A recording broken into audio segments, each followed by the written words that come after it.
All right, our next guest is someone who's reasonably accomplished, if I can put it like that. In no specific order, but I'm going to put them in what I think is the priority. She's a mum, she's a teacher, and she's a veterinarian. I say that because everyone else says they're vets these days, but you're working with animals, in the parliament as well as out of it, I think. Sarah Game, and I want to know which one's easier, Sarah. Sarah Game is a relative newbie to the South Australian Parliament, but I have to say she's lit up the scene. She provides a fantastic voice on radio, and in the Parliament she's fighting the good fight, as you would expect from someone who is a grassroots advocate and really, really cares about her community. She's spent time not only working as a veterinarian here in Australia, but she also went to England, where she obviously experienced what's going on over there. She trained as a teacher and started looking after our children as well. She returned to Adelaide from the UK in 2016, pushing on with a vet career and a focus on raising 3 young children. For some reason, she thought getting into Parliament was a good idea, and she became a member of One Nation, put her hand up at the last election. And I, for one, am very glad that she did, because we need more people like her. Please welcome Sarah Game.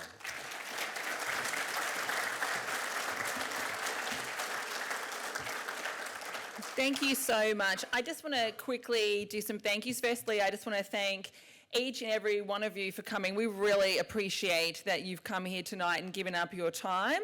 And I want to thank Cory Bernardi as well, who's given up his time tonight. And I'm really grateful to Senator Pauline Hanson, who's flown in, for this event especially, and Kerry White, who's included me and tried to educate me on lots of matters, and for that fantastic speech that you gave, and Gary Johns, who's written my favourite all-time book ever, The Burden of Culture, How to Dismantle the Aboriginal Industry and Give Hope to its Victims. It's so fantastic. I think everybody should read it.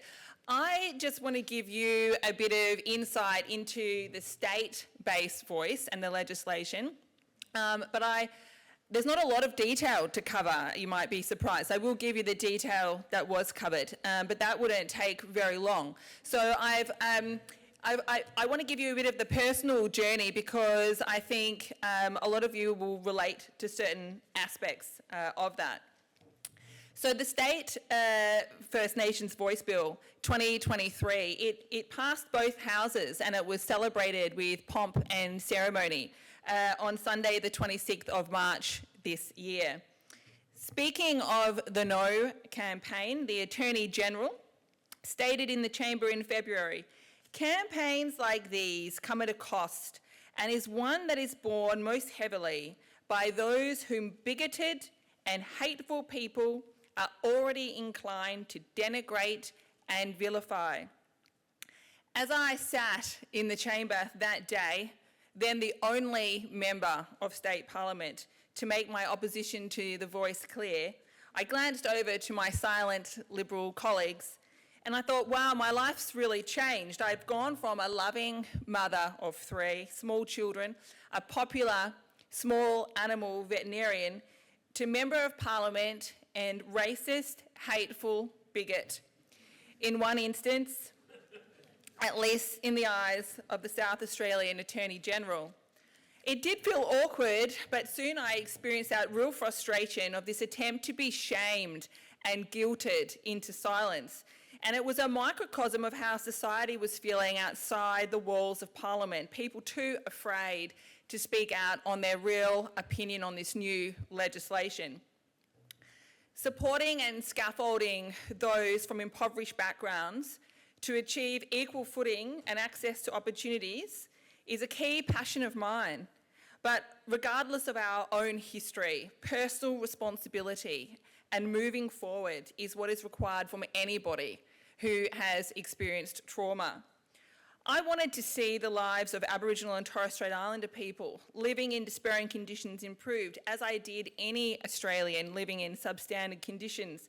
It was for these reasons that I was advocating for the government to provide support based on need, not based on race. It was disappointing, but not unsurprising, to be so wrongly labelled. I was grateful to be given the chance to discuss the matter on ABC Breakfast the following week. "Sarah Game, are you a racist?" was David Bevan's opening line. And well, I was grateful for the question because it hit the essence of why there was at that time very few no voices being heard in the open. What's the harm, said the Premier on ABC Breakfast, of the voice legislation just a week or so earlier. What's the harm, reiterated the South Australian Attorney General a few weeks later as he pulled over to ring into my ABC Breakfast interview.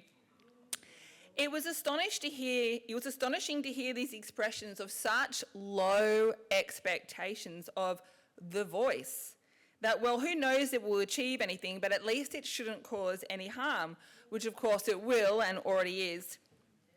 It does beg the question that if the state voice is not necessarily about outcome, is it in fact about ego, to be the first in the race to establish a voice to Parliament?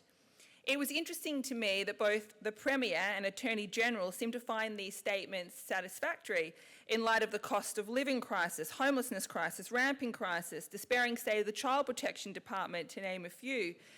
To spend all this time, energy, money on the voice with the expectation that, well, it shouldn't cause any harm at least.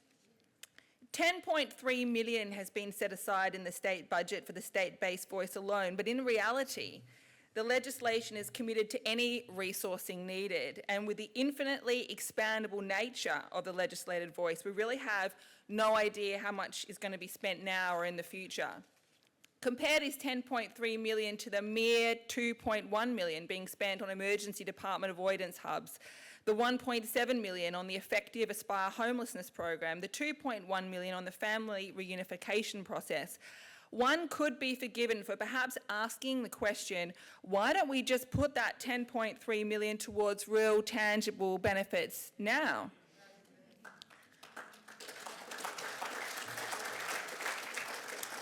Not on specific Aboriginal-run programs, but on effective programs to address what we already know. High suicide rates, high adult incarceration rates, high numbers of children living in out-of-home care, low school attendance rates. As stated, this newly passed piece of legislation is very likely to cause harm, and in fact already has. Division within society, division within family, friends and work colleagues. Division about race, and it seems it's never been more about race than now. I experienced this division myself with a dear friend who, seemingly blind with anger, looked at me in disbelief as she asked, Sarah, why do you not want the Aboriginal and Torres Strait Islanders to have a voice? I tried to explain that in fact they already have a voice, and that when we are talking about the voice, it's just the name of another web of complicated bureaucracy enacted by the South Australian Labor government, masked by the name The Voice, a piece of legislation, not necessarily a real voice for disadvantaged communities, and shouldn't we first be concerned with what the legislation actually does? I tried to explain that despite 3.2% of the Australian population identifying as Aboriginal and Torres Strait Islander, with 11 federal parliamentarians identifying, they were overrepresented at 4.85% of the seats. That with $30 billion a year spent on trying to bridge the gap and worsening outcomes for many, more money was not the answer. Unfortunately, blinded by her own compassion for Aboriginal and Torres Strait Islanders, she couldn't hear me, and we've barely spoken. And that's exactly what the state Labor government's First Nations Bill 2023 does. It's divisive, and it plays on the compassion of the South Australian people, who I believe, like I, want to see an improvement in the despairing conditions of Aboriginal and Torres Strait Islanders, as they do with the rest of the 132,000 people living in poverty, including 22,000 children, the vast majority of whom are not Aboriginal and Torres Strait Islander. In my consultations in this state about the voice, not only have I interacted with people of faith from the city, rural and regional areas who are against it, but the Aboriginal communities I visited didn't understand it, and they weren't really interested in it. They were only interested in real, tangible outcomes on the myriad of issues they'd already expressed and that had already been ignored by the government. Many Aboriginal and Torres Strait Islanders question whether they'll in fact have their voice bypassed by the establishment of The Voice. Before getting into the detail of, and I use that term loosely, of the First Nations Voice Bill, I just want to state that a bill like this absolutely fails to acknowledge that many Aboriginal and Torres Strait Islanders are doing well. They're getting educated, they work and they contribute. And a bill like this labels everybody in the same boat as struggling and needing help, and it's patronising. So the background concept of the state-based voice is to have a local First Nations voice that then report to a state First Nations voice, who will be considered Aboriginal and Torres Strait Islander for voting. Under the current model, there is no requirement for voters to submit any proof of Aboriginality.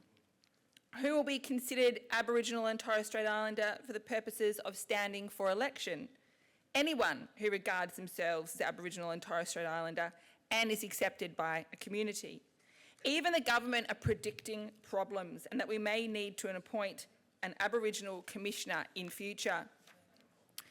The bill passed with no commitment to the number of regions that would be represented, no stipulation as to the number of elected members in the local First Nations voice or the number of members that would be in the state First Nations voice, and no cap on the number of separate committees that could be established, which would all need to be manned by additional representatives.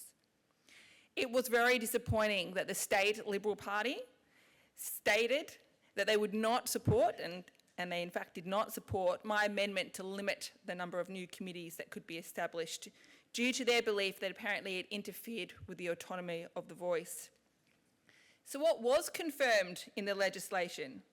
Well, resourcing's been confirmed for the infinite number of members that may be required. It's now been confirmed that there'll be 6 regions, at least 46 elected members at local level, 12 of those acting at state, and there'll be another 4 initial advisory committees, but that makes up another 56 separate members, so we're up to a total of 102, but that could expand. The state First Nations voice can establish any number of committees. They just need the approval of the Attorney General. And then they'll be legislatively entitled to remuneration, allowances and expenses as determined by the Minister. Well, frankly, this reads as a blank cheque paid for by every South Australian taxpayer. After all this, does the First Nations voice have to report to Parliament or attend Parliament when requested? Well, no. They can be requested, but there's no legislative obligation. The state government passed the First Nations voice with no idea how it would ever interplay with a possible federal voice.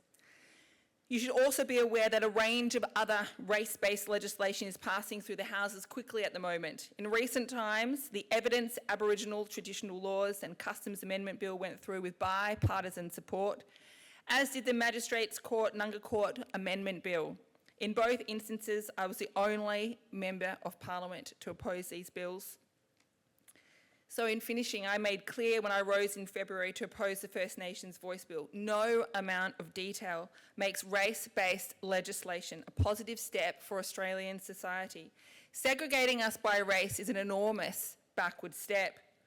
I'm going to continue to represent my constituents who believe passionately in personal responsibility and assisting those who are vulnerable and disadvantaged regardless of their race.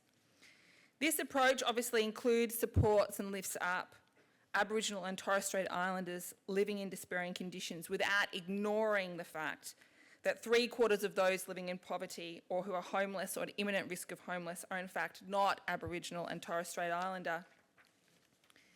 It is not a fair world that we live in. My father taught me this at the age of 5 when I had a strop in a shopping centre car park crying, "It's not fair." And I remember him so clearly stating simply, "Life's not fair." Coming from absolute poverty and disadvantage with immigrant parents, he worked hard his whole life to create a better one for which I reap the rewards. No matter our trauma history, one must ask, what's next? Take personal responsibility. And it is this attitude we must engender to those we love, regardless of race, because it's the only way out. Thank you.